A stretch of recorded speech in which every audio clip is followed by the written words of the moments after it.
Hey there, Wargamers, Justin our Painting, and today we're going to talk about dice mechanics. I'd like to welcome you guys back to the channel. Thank you for tuning in today. If you're new here, please Alpha Strike that like and subscribe button. If you're a returning viewer, thank you for having my back. Thank you for having my six. I appreciate you being here to help support what I do. That said, let's get into the topic today. Man, I really fumbled that intro, right? I've said it a bunch, you'd think I'd have it down. That said, for today's topic, I want to talk about dice rolling, specifically combat damage mechanics in Alpha Strike. There are a couple of different options that you might use. I want to kind of break down what it is that I use and why. This is going to be a controversial topic, so feel free to get in the comments below and start typing, but I'll definitely give you the pros and cons of the different dice mechanics as I see them and explain why I play the way that I play, and then why I've thrown in the added rule of having a crit pair, which I feel like is being more widely adopted by people in the community. I'm the first person I think when I started doing it, I was the only person who was doing it. And then I was so adamant about it, I think it was last year, 2023, Southern Assault for Fortress Miniatures and Games Alpha Strike Tournament. I pushed really hard to get Bobby to implement that there as well, and I put up a compelling case, and they changed it too.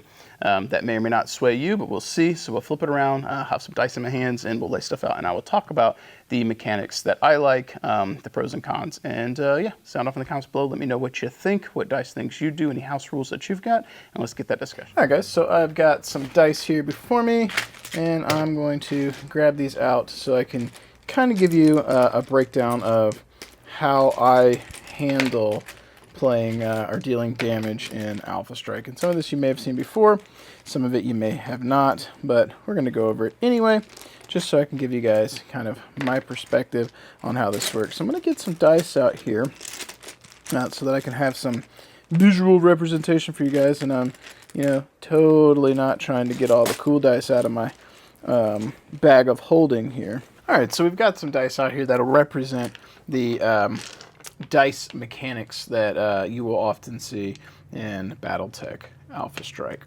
So let's go ahead and sort these out and kind of explain to you what these represent.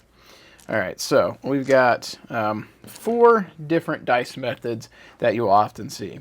Standard, 1 pair of dice, all damage. Multiple dice damage, 1 pair per dice damage. Multiple dice damage where you have 1 as the skill die and then a d12. So the d12, which Ash will use on, that looks really cool.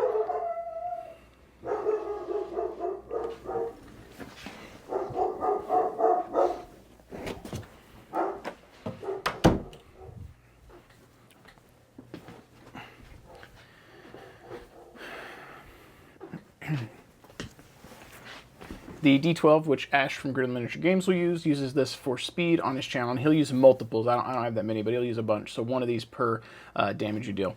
So to narrow down why I don't like this one, first of all, it has a 1, and when you are playing Battletech Alpha Strike, the minimum roll you would ever get is a 2. So it's not a big thing, but it's here.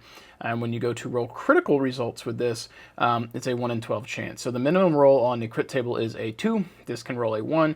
Maximum is a 12. This can roll a 12. However, to get boxcars, the equivalent of destroying a mech, right, it's a 1 in 12 chance on this. To get boxcars with one of these, it's 1 in 36. So that is another area where the D12 does not function well. Now, if you're using this for speed, you could use D6 for your crit rolls, but then you're having to have different pairs of dice, and it defeats the purpose of trying to go for speed. So this is useful, but know that that is one of the limitations of just playing with a single D12. So with this, and this will set the tone for the rest of this going forward, this is an all or nothing. So you take your pilot skill plus TMM plus the range plus any other mods, jumping, cover, things like that, and you roll. So this is 1 in 36 chance to crit. You roll boxcars, you get a crit. Okay. So the issue with this, if you are playing, is it highly favors low skill, high damage units. So let's say you have a Timberwolf with a skill 2, 7 damage. Most of your combat in Alpha Strike is probably going to be at medium range. So you're looking at skill 2 plus 2 for range, so 4. The average TMM that you're going up against for Inner Sphere is probably a 1, so you need 5s. Average TMM for a Clanner you're going up against is probably a 2. That obviously skews up or down, assaults and lights and so forth. But in general, the meat and potatoes of both forces 1 or a 2 usually, which means that the Mad Cat with skill 2 at medium range is hitting most stuff on a 5 or a 6. That is still a below average roll to hit for max damage. 7 damage kills most things. In an assault mech, it hurts it very badly. It means that light mechs get one shot very frequently, and even if this was against, let's say, a Locust at medium range, skill 2, Mad Cat, range medium, 2, 3 team him on a Locust, that's a 7, that's a slightly above average roll. If he connects, that Locust is dead.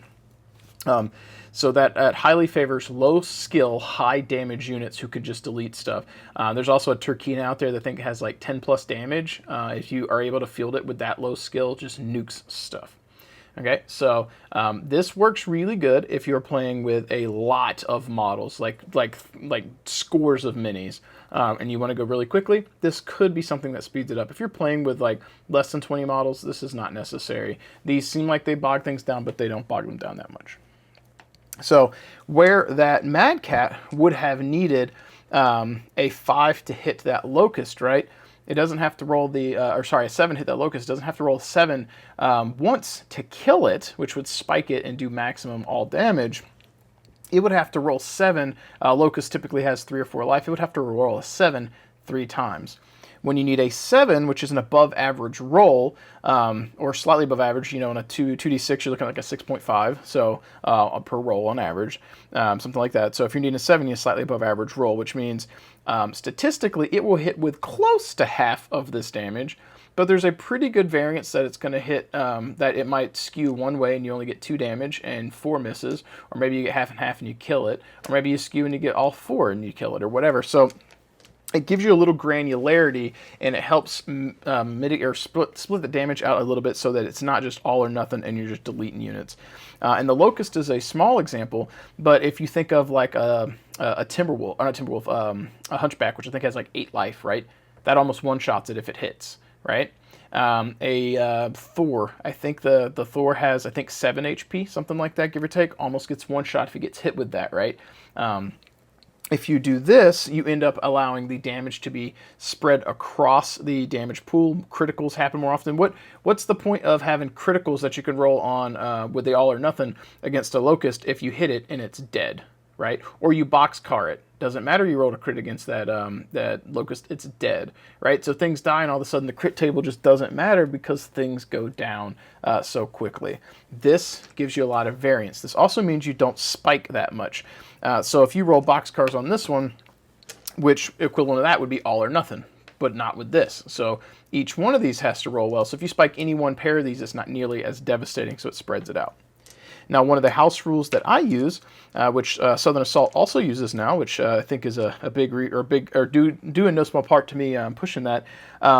The way that the points are calculated in Alpha Strike is assumed based on the core dice mechanic, which is this, which means that every unit has a 1 in 36 chance to crit. If you don't have a crit pair that you nominate, each one of these has a chance to crit. Now, yes, in the base rules it says you can never get more than 1 critical off of a boxcar. You could get a critical and then go internal and get a second critical, but in general, you wouldn't be getting more than 1. So, yes, if you don't select a crit pair, any one of these could crit, and if you rolled multiple boxcars, you'd only ever get 1. But this is a 1 in 36 chance to crit. This is a 1 in 36, a 1 in 36, a 1 in 36, a 1 in 36, a 1 in 36, a 1 in 36. You see what I'm saying? So it does not calculate the odds of getting at least a single critical. Even if you're only allowed to get 1, the point total in the algorithm or the formula for how units are point costed does not calculate the ability or the increased odds of getting at least a critical. Not multiple crits, but at least 1 boxcar.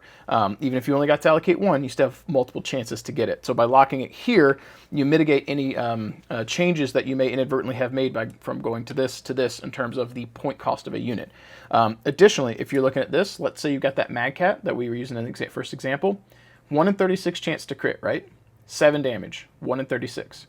Let's say you're a Locust and you're trying to shoot at the same Mad Cat and you have 1 point of damage. What's your crit chance? With the raw Alpha Strike rules, 1 in 36. Doesn't matter how much damage you have. That same unit over here with multiple damage rolls with that Mad Cat with 7 damage has 1 in 36, 7 times to try and get at least 1 boxcar. If you're a locust, you're still 1 in 36. So by switching over to this one and not limiting it to one critical pair, you innately, again, favor high damage output units because you give them more chances to get criticals. This is a small thing, but this is what I like to do because anytime I deviate from the core in a game, I want to minimize any unintended repercussions for that. So the multiple damage roll is listed in the back of the book as an option. It does not address criticals. When I use this, I try and continue to lock all units at a 1 in 36 crit chance, which is what this core is based off of. Just to make sure that I'm changing as few things as possible from the core mechanics. I like this. I pick a crit pair that keeps this standard and only just gives us a little bit of granularity. So with this one, you would just take your skill, in this case the Mad Cat, so 2, the range, probably medium most of the time, 4, plus their TMM, plus 1 or 2 on average, and then skews if you're going up against something with no TMM or you're going up against a light, and then you would roll all of these. So this is the one that I favor. It's why it's in the middle. Next up, you have the skill die and then 1 point per damage. So if you had a 5 damage unit, you would have 1 skill die and then 5 damage. So let's take that Mad Cat, for example. He's skilled 2. It's at medium range, so 2, so 4. And let's say it's going up against an inner sphere model with a TMM1, like a heavy, like a Warhammer. Okay? So he needed 2. Plus 2 for range, so 4, and then an average TMM of 1 for the inner sphere, probably, so needs 5s. Because it rolled a 4, before you even look at these, because it rolled a 4, you already know he hit all of his damage. There's no way he rolled anything less than a 5 on all of those dice. And that's assuming he has a high, or a very good pilot skill. So this is the equivalent of like spiking. This is why I don't like this one. It's almost just like that. So now if you had rolled like a 1, then it matters, because then these miss, these all hit.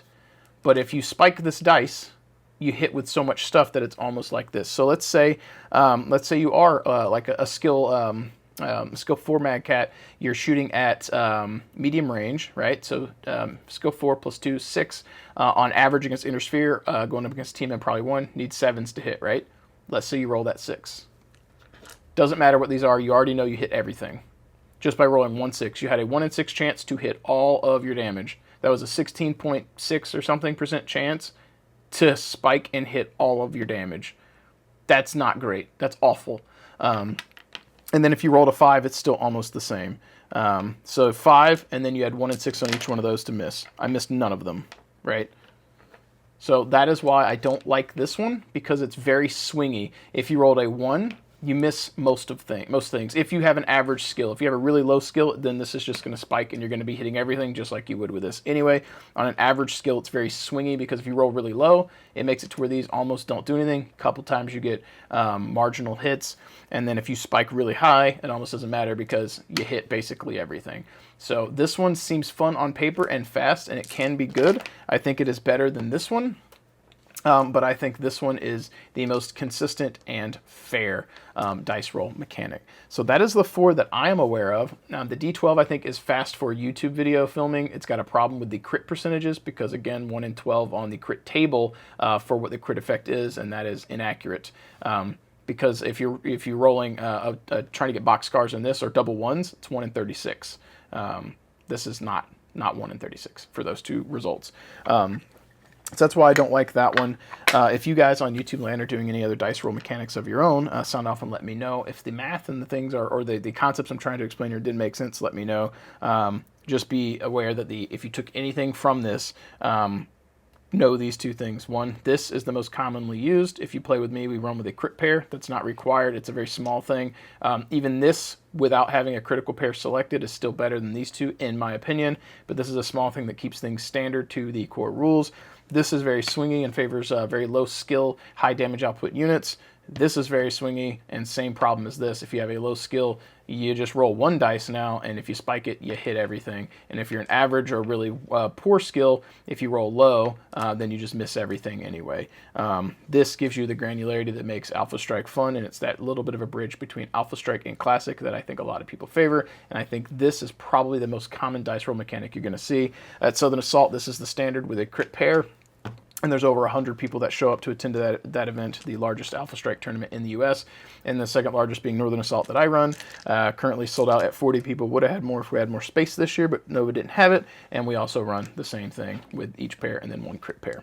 And it's very easy in practice. When you do it, you just tell your opponent when you start, or each time you roll. When I play, I always tell people my Black Red Wolf Dragoons are always criticals unless I'm split firing, at which point I will dictate which one is the critical pair, because it's going against another unit, and I could crit them. So if I'm split firing, let's say that Mad Cat, I got 7 damage, and I'm splitting, and I'll go, I'm doing 3 over here and 4 over here.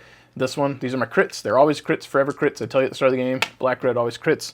And then I'll say, hey, I'm split firing on this one because I'm split firing. These white ones are the criticals on this roll this one time because I'm split firing. It comes up probably less than once a game for me, but that's one easy way to get through it. And I've not had anybody give me any, not had anyone have any confusion with that. So that said, if that made sense, let me know. If it didn't, let me know. If you have a different way you approach it, let me know. Sound off in the comments below.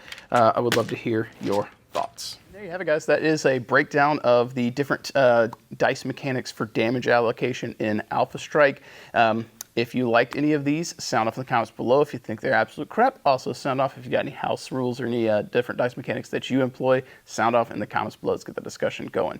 Hopefully you learned something. Hopefully this gave you some insight into different things you may want to try with your group. And keeping in mind that the different dice mechanics offer some pros and cons, and the way that you might employ them may also be impacted by what size game you play. So keeping that in mind as well. That said, thank you guys for tuning in. Hopefully you guys enjoyed this. I appreciate you helping support what's going on with the channel this month with all the content. Couldn't do it without you guys, so thank you for keeping me going. That said, that's all I got for you today. Keep painting your models, keep rolling your dice, and I will catch you guys next time. If you made it this far, you're probably a viewer that already hits that like button when you see a video come up. You're probably already a subscriber, and you probably jump into the comments down below to help support the channel, to help support that algorithm. But if you're looking for some other ways to help support the channel too, make sure you check the description down below. Maybe you want to pick up some paints from Monument Hobbies. That's my paint of choice. The Pro Acrylic line is chef's kiss, good stuff. Maybe you want to check out some of the offerings from Death Designs, where I work in my day job. We got plenty of 3D printed products, as well as MDF terrain, some of the stuff that I have designed myself and we play with here on the channel. And if you're looking to bolster your Battletech ranks, miniatures, and offerings, make sure you check out Bobby from Fortress Miniatures and Games. He's one of the main supporters of the channel as well, and supporting any of these companies helps support what I do and helps to ensure that I can continue to bring content to all of you. If you want to become a super supporter, I highly recommend you guys check out the Patreon. You guys get that extra little edge to help push more content out, and I really do appreciate that. And my ultimate goal on the channel is to continue to be able to not only put out the content we have now, but to get to a point where you can put out more content later, whether that be battle reports or painting tutorials or just more rambles, anything at all. I'd like to be doing more content for you. This is something that I enjoy. I like being able to cast a light into the darkness to bring a little bit of hobby positivity to all of you and make you feel good, and also enjoy playing games myself. As we do the final sign off here though, I do want to go ahead and switch on over and do the scroll of awesome to showcase all the Patreon supporters, the super supporters of the channel, to give them some recognition for helping support what I do. Thank you guys so much, and I will catch you guys next time.